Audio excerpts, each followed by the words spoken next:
Welcome everybody to the second CEA Podcast. It is my personal pleasure to welcome our guest today, Ambassador of State of Israel to Republic of Croatia, His Excellency Mr. Gary Koren. Welcome. Thank you for finding time for us. Thank you for having me in your program. It's a pleasure. Well, we were delighted to speak to you again. We had our first event, if I'm not mistaken, early 2025. We talked about some topics then, something we're going to talk about today as well. Sure. It is good to be here. Well, we don't have so much public today, but we it's still much easier. can. It is much easier. It's much easier. We can talk. So we'll try to answer as many questions as possible. Please. Sure. We can't perhaps go in much depth, but we'll make sure that we do as much as we can with the time we have. So you, to begin with, really, you were the ambassador in Republic for some time now. You spent some time here already. And you were here during all these events which took place over the last 2.5 years. So how would you assess from your position as ambassador as a state of bilateral relations between Israel and Croatia, given that we have a central-right government, third time in power? I understand. Again, thank you for having me. It's 3.5 years time here. Actually, I'll be finishing my duty in Croatia as Israeli ambassador in a matter of few months. It will be almost 4 years, which is a kind of normal term for an ambassador. Well, I will not make a remark about the circumstances that my Croatian colleagues find themselves, but we are professionals. We are here doing our job. You are right on two points that you mentioned. First of all, my first year was much more comfortable, to some extent more enjoyable, because it was the first year and I wanted to discover things about Croatia, about Croatian people, Croatian culture, Croatian food, Croatian wine, whatever. And you have an amazing country. And the second point, and of course, I'm not connecting this to the war, to the security situation at Israel. It was imposed on Israel on 7th of October 2023 by terrorist Islamist organization Hamas under instructions of Islamic Republic of Iran, more concretely the regime, the fanatic theocratic regime. And of course, since June last year, when Iran became directly involved, and the last few weeks, of course, the situation is very different. I'm very much emerged in a situation. I have to deal with that, communicating different messages to Croatian side, to my colleagues. I'm very thankful to people of, first of all, the Foreign Ministry of Croatia, Foreign and European Affairs, which are great professionals. And of course, given the political situation, which I respect, like any democracy, it's up to the voters, up to the electorate to decide. We do enjoy very good relations with the government of Croatia. Just to mention, after all, I'm a diplomat, and we are very much involved also in the upper level of diplomacy, which are the contacts between our ministers. And I'm on behalf of the State of Israel and my minister, of course, I'm deeply thankful to Minister Gordon Gerlich Radman, who was in Israel at least 4 times and twice after the 7th of October, including last time a year ago. And also my minister was here last September, and they have personal, quite frequent, let's say, direct communications. I should mention also a very good meeting of Prime Minister Plenković in Davos. Davos. Yeah, not Munich, Davos. With my President Herzog. And there are always, during my term I'm speaking, because things were happening before me as well, very well, but my predecessors. There were meetings of different ministers taking place in international conferences. Yeah. So it has been I'm satisfied. Well, but much more still can be done. I have to leave someone to. I wanted to build on that. You said that obviously with the range of duties you have as an ambassador, a foreign country here, since October 7th, your function has been sort of layered with this as well. This dealing the narrative and the talking to Croatian stakeholders. So let's talk about. You mentioned plenty of good about relationships, and I think, and it's a fact that when you have a bilateral partnership which is tested under extreme circumstances, that's when you see who really are your friends, who are not. So. As in any democracy, you know better than anyone, there is always a difference of approaches to foreign policy, etc. But would you like to say which specific things are you proud of in terms of a relationship, whether building a cybersecurity industry, whether building a intelligence or capacities or anything? Any specific things you would like to point out where our partnership has sort of grown? Yeah. Well, there is hardly a field that wasn't touched or can be still explored of cooperation between our countries. We had successful events in cultural field, hosted here on different festivals or concerts or contemporary dance events or whatever, you name it, jazz. Participation of Israeli writers in very important book fairs in Croatia. We were discussing quite frequently regarding what can be done more in the classical field of agriculture, which Israel, of course, has one of the leading roles in the world. And I'm sure nowadays, I will not go too much into details, not because it's a defense cooperation, it's secretive, but rather it depends also on preparations by a Croatian partner. There is a topic which is called food security. It's relevant to every country, even to developed countries like Croatia and Israel. It's also good to economy.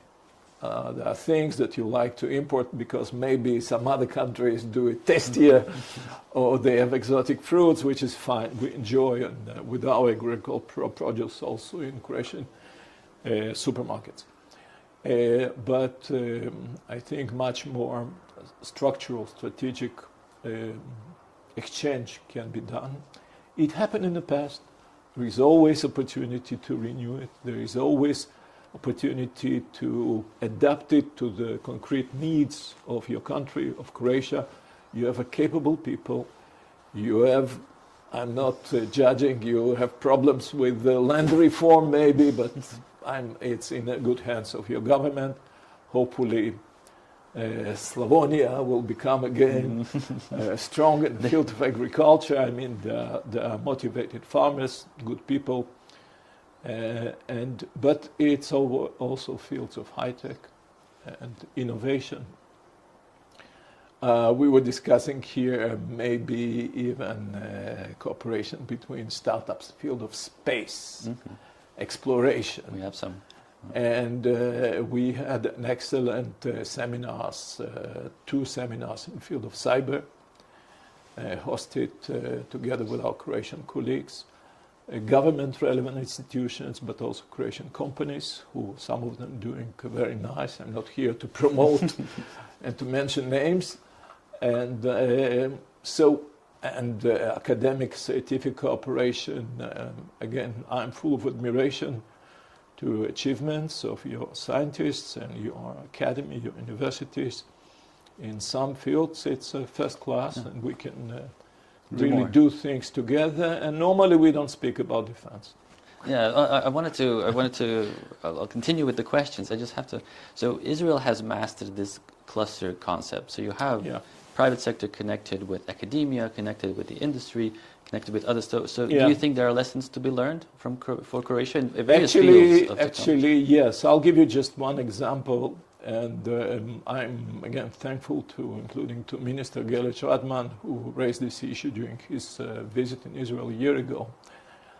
Again, even if you have a great base of some industrial companies and engineering initiatives and universities and faculties, the role of government, case of Israel, is quite dominant together with venture capital funds. And I think those two topics we discussed, how Croatia can maybe learn from our experience. You know, it's easy to say that Israel puts above 6% in research and development from government funds, 6% of GDP. It's a lot. That's the top of the line. It's a lot, and Croatia less than 1.5%, I think. But it's not just saying, okay, we'll multiply the number. It's about how it's done and how actually you encourage the private sector to become not just angel for startups, but also taking risks and putting financial resources. And this is in very short a story of our success that we happily ready to share with Croatia. And innovation exists in many fields. It can be classical fields, but even in tourism, you can think about innovation. Well, you don't have to work too hard with tourism. We are happy for you, great country, and hopefully also more Israelis will return back when the flights will stabilize. Thank you. So Croatia is one of the many EU member states that have shown support for Israel in this post October 7th. So I'm just kind of counting some: Germany, Austria, Czechia, Lithuania, and some others. So what do you say when you take a look at groups of countries, sort of Middle Europe, CEE region, their support for Israel? What do you believe that stems from? I would say perhaps common history or knowledge of how we came to pass, but how do you see this? Look, I'm dealing with Croatia. I was dealing in the past also as ambassador in Czech Republic. There was something in the past, still there is now, we heard maybe will be attempts to reinvigorate a group of countries, what's called Visegrad countries. And yes, if to check the statistics of support when it comes to votes, whether in European Union forums or United Nations forums, you can easily find a division among the EU member states. I mean, in 27 countries, some of them very far geographically from Israel. Some of them, I would say, far on ideological basis. Some of them make decisions legitimately based on the, let's say, public opinion. And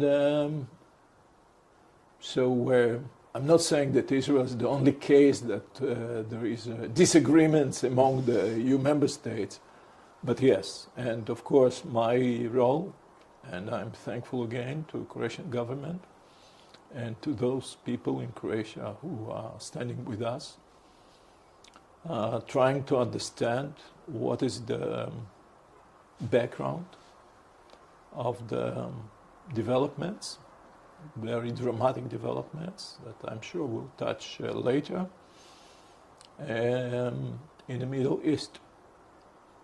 Why for decades, and Israel will be marking very soon 78 years since its independence, there are still forces who not only disagree with us, but committed for destruction, annihilation of Israel, and for not recognition of our right to exist or the right of the Jewish people for self-determination, which is a universal right. And they find justification for that. Of course, I would mention again immediately Iran as an octopus with a lot of proxies, Islamist organization.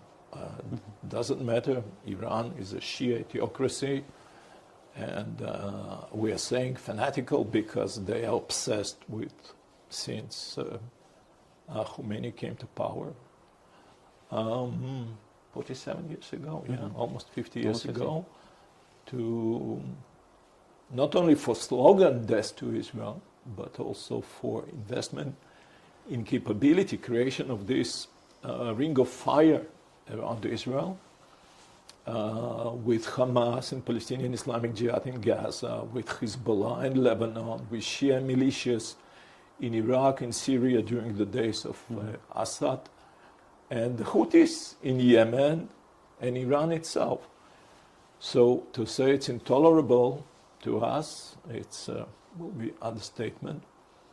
And my role, and of course of my superiors, of my government, of Prime Minister, is try to convince at least our friends to see the full picture.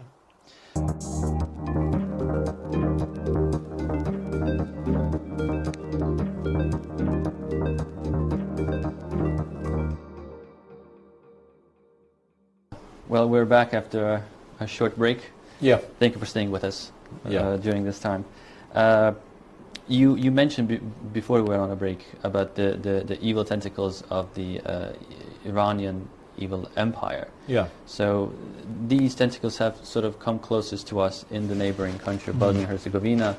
They are aspiring to join the EU and NATO, and obviously we see more and more that representatives of the Croatian constituent people express their support for Israel. So how do you see this situation going forward? Well, frankly, I'm not an expert on Bosnia and Herzegovina. I hope I'm a little bit of an expert on Croatia after 3.5 years. It brings me to at least to understanding the Croatia angle of or attitude or interests towards a neighboring country. Two observations. I'll start actually with Iran. Iran is present not only in the Middle East, in very destabilizing and dangerous sense. It's present even in Latin America. It was involved together with Hezbollah in terrorist attacks against Israeli embassy in Buenos Aires and against Jewish community center in Buenos Aires. It is present in Europe and not only in Bosnia and Herzegovina.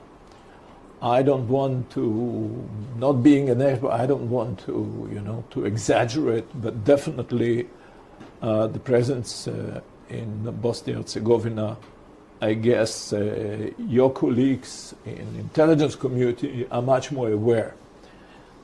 For us, it's mostly about Middle Eastern regional context and direct threats on the state of Israel, but also in Israelis abroad, Jewish communities abroad. I would like, the second point, I would like to add that Israel just would like to wish prosperity to people in Bosnia and Herzegovina. We perfectly understand the Croatian interest when it comes for building a future of membership for Bosnia and Herzegovina in European Union. It's definitely a good prescription for stability and for prosperity. And it's also a good step in geostrategic sense that we were discussing before, influence of Iran. Israel also understands perfectly well taking care of our diaspora abroad. We understand that Croats in Bosnia and Herzegovina are constituent people. They deserve the same rights like everyone, and we fully understand and support the desire of Croatia and Croats in Bosnia and Herzegovina to enjoy the same electoral rights that anyone else has. Thank you. Thank you for those words. Now, I would like to talk about the Middle East and the current ongoing... Back to the Middle East. Back to the Middle East. Before I ask you the first question, I would just like to ask you for a comment, sort of a question zero, sort of bird-eye view, big picture comment regarding the current ongoing situation, military operations in the Middle East. So obviously, let's take a point of October 7th. That was a sort of catalyst for many things that are happening today, justifiably. So when, in 10, 20 years, when historians turn back in this period, last 2.5 years will last longer a bit, how is this period going to be called? I mean, what is going on and what is the ongoing situation there? If you give us... I don't know. It's... my point of view from Zagreb is very narrow in a sense, but of course, as any trained diplomat, I'm following the wider picture. I'm reading assessment coming from Israel. I'm reading assessments in international media, in Croatian media.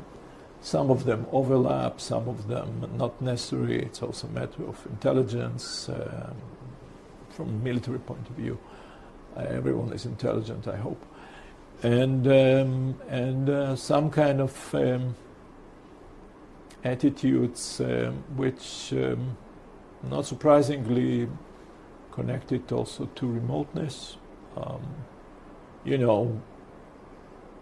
Probably during your independence, or the Movinsky Rat, most of the countries in the world not really care, not even heard what's happening. So we can understand that for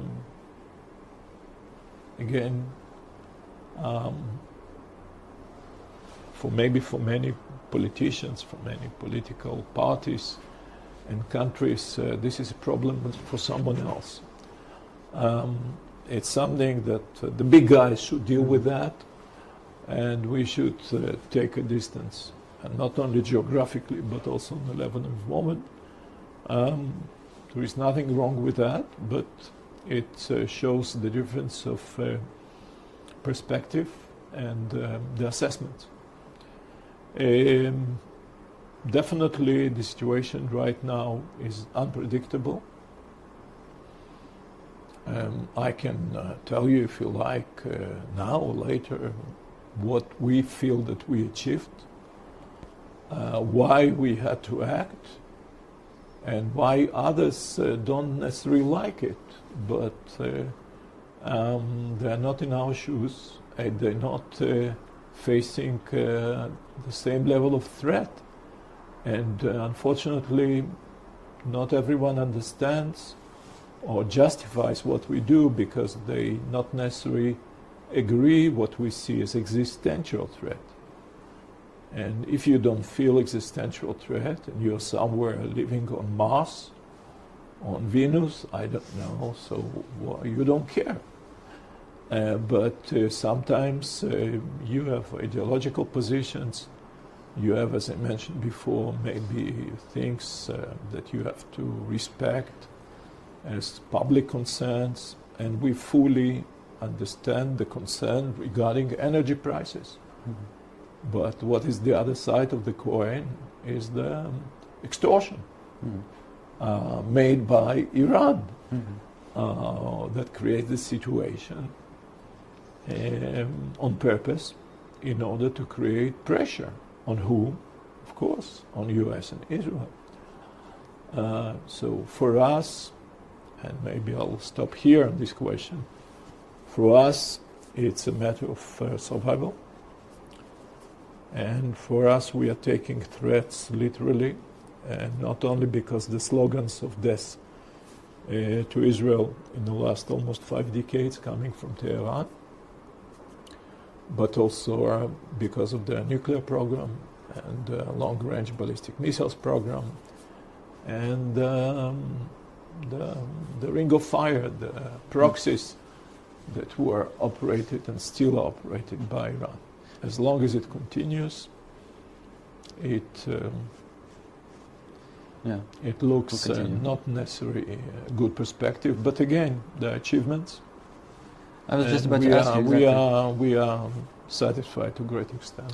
This is the second time you kind of jumped on my second question, which is good then. So I was wondering what has been achieved so far in the campaign against Iran, but also Lebanon as well. We heard that United States pilots are really see Israeli Air Force as on par, basically, with them, excellent skills. So what was achieved during this? We should be, of course, careful and modest, not to underestimate Iranian capabilities still left. But by a larger degree, we were successful due to the clear advantage created by Israeli Air Force and Israeli intelligence and some other branches of Israeli army to erode. It's about erosion of your enemy's capabilities, even if the will and the intention exists, and definitely exists, because it's about survival of the regime, survival of the system that was built in those almost 5 decades. That's the reason they are not ready to capitulate, and they're not ready to agree to demands made by a very capable team of people dispatched by President Trump to Islamabad. So we targeted successfully the ballistic missiles launchers. We targeted the production lines of ballistic missiles. We targeted military industry. We targeted sites of Revolutionary Guards and of Basij militia who were involved in slaughtering tens of thousands of Iranian protesters. We targeted nuclear military program sites, and we've done quite a good job, of course, to get in cooperation, unprecedented cooperation of any army in the recent years. It's of Israeli Defense Forces and U.S. Army, U.S. Air Force. So I think, let's say, deterrence is created. Maybe it's not perfect, but we are feeling almost undisturbed when it comes to skies over Iran. And the statements coming from Israel is basically that if there will be a need to renew the campaign, the operation, it will be renewed. But I don't want to express hope. I mean, the signals coming from Tehran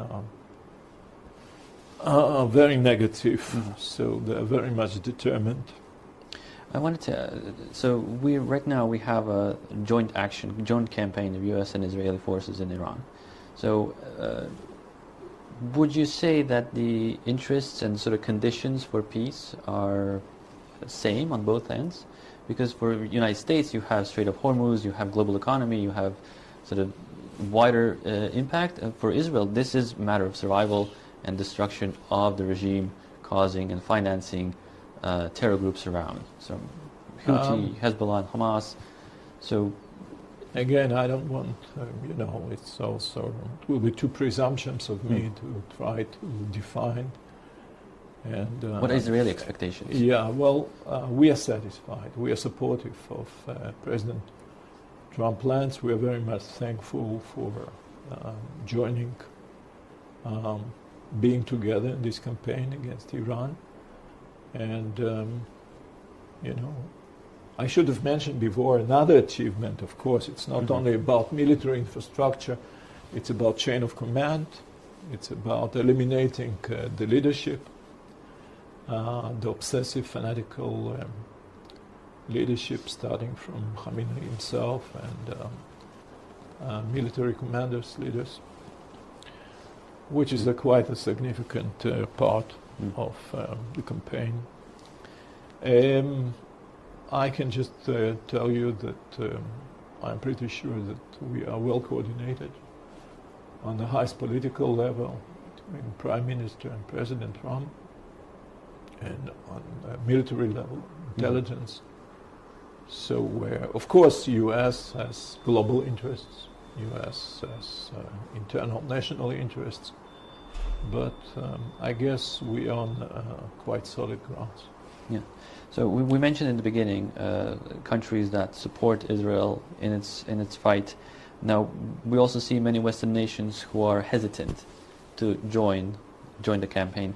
So that most likely is lack of offensive capabilities, lack of intelligence capabilities. Is it true that Israel can only rely on the U.S.? Well, I will not pass or kind of establish the table of achievements or of this and that country or levels of readiness to support. I'm not saying it's totally not an issue for us, of course, but I think when the operation was planned, it was taken into consideration that we can rely on U.S. and we not necessarily have to rely on others because it demanded too much, not judging them or not trying to describe what every country may have, whether a member of NATO or not. We were not, I think, surprised that Iranians attacked their Muslim neighbors. And neither Americans. It was clear that American bases in the Gulf will be attacked. Maybe it was a bigger surprise to some other countries who are not immediately in the theater of operation in the Gulf. But it's up to those countries, to fulfill their national interests. And, I'm not here to be judgmental from Israeli point of view, or definitely from American point of view, or their disappointment, or surprise, negative, or whatever. Yeah. Well, one of the activities our center has been dealing with was disinformation and misinformation. Yeah. So you have, as well as anybody that is involved in this, has a lot of experience in countering those disinformation. So you have a clear threat from Iran, from the nuclear program. You have those maps saying the range of ballistic missiles capable of carrying nuclear warheads. You have people saying hands off Iran, despite the fact that there is documented evidence that they are the source of problem in the Middle East. And if I would say that if the U.S. and Israeli campaign is successful, it's going to be the biggest step forward in the peace towards peace in the Middle East in the last 50 years.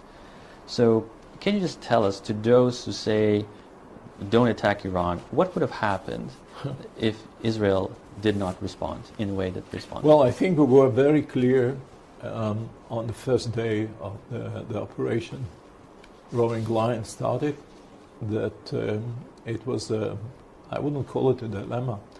It was just a choice. I'm not maybe quoting directly my minister, or Prime Minister Netanyahu, but between the two choices, to attack or not to attack, and to continue with kind of restraint towards or deterrence towards Iran, not to speak about diplomacy, in convincing to drop their plans, evil plans.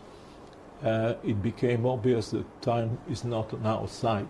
Time is not on our side because The intelligence showed that Iranians are very actively doing whatever they can in digging and placing their nuclear military program, enrichment and production of ballistic missiles deep underground, out of reach even of the most powerful bombs. So in order to create effect of immunity from any future possible attacks, and in a sense to create an umbrella protection for the survival of the regime. So I think, as it was made official to the world public opinion, to the media, there wasn't another option. And of course we can respect steps were taken before, including Security Council, speaking about, if you remember, a year ago, less, renewal, what was called snapback, and different sanctions. We are thankful also for sanctions made by European Union, but it didn't work. And there is even a case study with North Korea, because there were many attempts and priority given to diplomacy, and eventually North Koreans surprised with a test of nuclear bomb, and the rest is history. Yeah. So again, we respect, and diplomacy was given a chance. I mean, before the operation started, there were very clear demands made by United States. Iranians declined. They decline now again. How would you comment on the narrative that says that war in Iran is a war against Muslims against Islam? Yeah. Despite the fact that you have countries in the Gulf actively aiding efforts to overthrow. Well, the Middle East is complicated enough. And conflicts and terrorism took place without, and hopefully also in the future, without making of it war based on religion, let's say. Israel being also a holy land, we are very much careful and respectful to Islam, to Christianity. We have nothing, for instance, against Palestinians because they are Muslims. We are against the Islamist terrorist organization Hamas. We have nothing against the people of Iran because the majority are Muslims there, mostly Shia, but because of the regime and its fanatical obsession and commitment for annihilation of Israel. So it's not religion, as you said, also the fact that this regime slaughtered its own people, tens of thousands, and attacked the Muslim neighbors. It shows that this is not a religious war, and hopefully it will never be. Mm-hmm. Because the religious fanaticism can add a totally different angle of concern. That's understatement. Yeah. You mentioned to me once, said that it's very difficult to negotiate with someone, to talk to someone who denies your existence. Do you hope at some point there will be somebody on the other side willing to talk? You speak about Iranians? Iranian, yes. Well, we can always preserve a hope that there will be some pragmatic, rational people in decision-making process to drop this obsession. And, well, you know, it's not fair to compare, and it's not maybe right to compare, but we were fighting wars with our neighbors. And some point of time, we have good positive cases of Egypt and Jordan that they realized that it's better to have non-perfect maybe peace with Israel and to look ways for cooperation than to dream obsessively destruction and devoting us of right for self-determination, having our sovereign state, Jewish people. That's. I hope there are precedents. Hopefully, one day, maybe religion can play a role here in convincing, positively bringing people and. One of the things, in my perspective, that flies sort of under the radar is that Iran is an ally to Russia, is an ally to China, and Russia currently wages war against Ukraine. Ukraine has unfortunately a lot of experience with drones. Shahed drones are currently in theater. How do you comment on the fact that this relationship between Iran and other axis of evil members is ignored, is completely set aside, like it has no meaning at all? I think it will be exaggeration to set aside, but maybe it's not emphasized enough. But definitely it's a case of anti-Western coalition between Moscow, Beijing, and Tehran, and even Pretoria, South Africa. When it comes at least to us and the United States. Being a little bit knowledgeable about Russia, and I know where there were legitimate economic interests in the past, even, let's say, something that we tried unsuccessfully to prevent, and we're speaking about nuclear peaceful energy. Bushehr, I think Iranians have one of the biggest reserves of oil and natural gas, so you can ask yourself why they need. Of course, they have the right to have nuclear peaceful energy, but we had good reasons to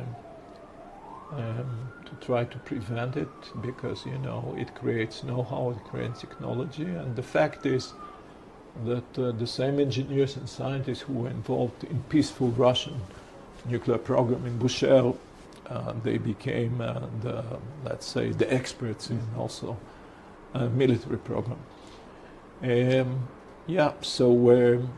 Of course, Shahed that you mentioned was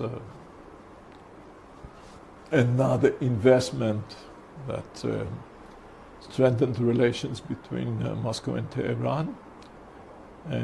Let's hope it will stop at this point and not beyond it, because it's, of course, a matter of concern also for the state of Israel.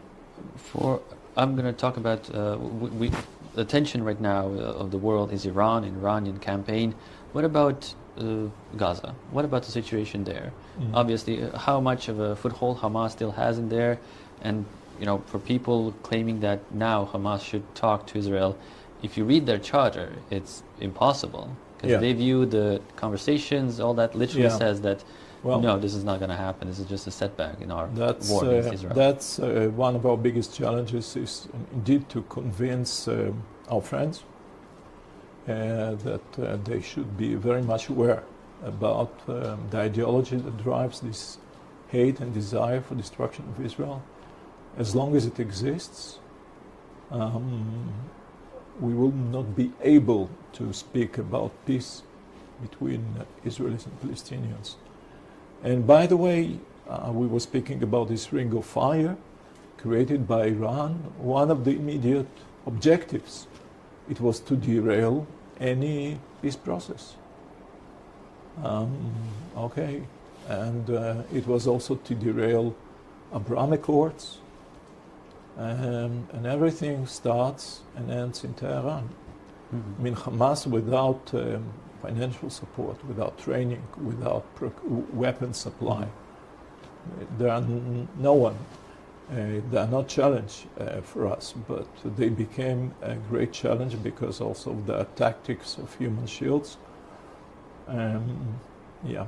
Do you believe, just briefly, that the security situation in Gaza has improved, worsened, stayed the same? I know I'm putting you on the spot here, but it's a different scale of challenge, of course, for Israel. As we totally support the initiatives of President Trump of the United States regarding Iran, the same it goes for his plan regarding Gaza. Establishment of Board of Peace, establishment of International Stability Force. I mean, it's not only about this bureaucracy, about only mechanism, about lack of enthusiasm of potential contributors to the force and to the board, but it's about dealing with the issues, two issues. One we mentioned, it's about the ideology and total commitment for destruction of Israel, and not about peace and coexistence. And the second one, which is relevant also to the case of Hezbollah, is how to disarm. Because everyone agrees, including in Brussels, that Hamas should be disarmed in order to allow the pragmatic forces of Palestinian Authority to take over.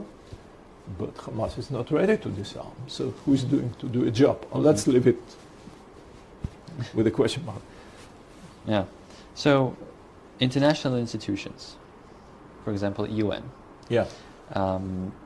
The UN is influenced significantly by China, by Russia. They have veto powers in the Security Council. So how would you rate, and perhaps give me a reason, your perspective, why is this happening? Because you have a situation in UN right now where countries like Iran and China and dictatorships in the Middle East who are now members of committees such as female rights and human rights, and you can't find those things in those countries. Well, where did they go astray? Well, what happened? I'll start with the positive side. I mean, after all, I mentioned that Israel was created 78 years ago, and this is we are thankful to United Nations for adoption of 29th of November 1947 of the so-called partition plan in Resolution 181, which we accepted by our Arab neighbors. Not only decided not to accept, but the moment the British mandate left Israel in the spring of 1848, actually they invaded Israel in order to destroy. So UN can do, and I'm speaking even from personal perspective as a young diplomat working in Geneva, specialized agencies, but also Conference on Disarmament matters. There is a lot of important normative acts that should be and can be and are promoted by UN, and concerns regarding environment and health, but it's number one anti-Israeli arena of political warfare. Just by number of resolutions made against Israeli democracy comparative to resolution adopted by, I don't want to mention countries, it's easy to find. And as you said before, and this became a circus in a sense, tragic circus, when countries like Iran and some other champions of human rights are elected to UN bodies which are dealing with human rights. So I rest my case. Israel has any illusions, and our biggest, of course, disappointment regarding the security and the peacekeeping operations of UN, almost since the day of establishment of the State of Israel, and the strongest case is lack of the expectations were not high, expectations were not met. There was resolutions made, we're speaking about UNIFIL, that will end its let's say, career at the end of this year because of total failure to be operational in implementation of UN resolutions 1701 and 1559. And Hezbollah is not disarmed. And that's a challenge, another challenge on the table, except for Iran. We can talk about this more and more. I'd just like to ask you one final question. So the last 2.5, 3 years, if we had to describe Israel with one word, it would be resilience. Israel has shown extraordinary resilience, and because you have the sort of technological sovereignty, you built the equipment and you have it. Now, what can a country in a world where this is an absolute priority for a country to become independent and sort of can fight its own wars, what lessons can Croatia take from Israel in the area of sort of technological sovereignty and resilience? It brings us back actually to the first question. And the term that you are using is very precise, very correct, also as a term of food security, energy security. Those are the issues that any sovereign, self-respecting country should be, let's say, high on the list. And being in a much more vulnerable neighborhood than Croatia. And of course you have your own challenges, but still you are part of EU, you are part of NATO.